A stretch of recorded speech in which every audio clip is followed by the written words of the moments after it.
Haïti placé depuis ce mercredi en état de siège, un régime qui octroie des pouvoirs renforcés à l'exécutif. La nouvelle a été annoncée par le Premier ministre Claude Joseph suite à l'assassinat cette nuit du chef de l'État Jovenel Moïse par un commando armé.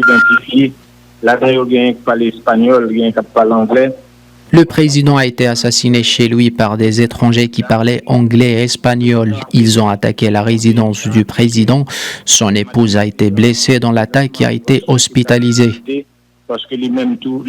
Âgé de 53 ans, Jovenel Moïse est un entrepreneur ayant fait fortune dans la production et l'exportation de bananes avant d'être élu en 2016 à la tête de son pays.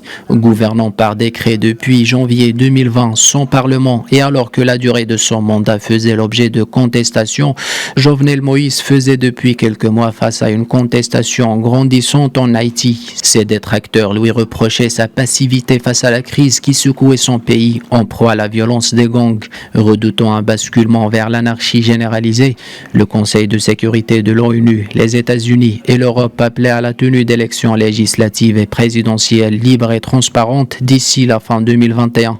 Une tâche pour laquelle le défunt président avait nommé lundi un nouveau Premier ministre en la personne d'Ariel Henry.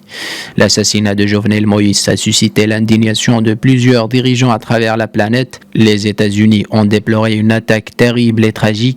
Le Premier ministre britannique Boris Johnson s'est lui dit choqué par un acte odieux.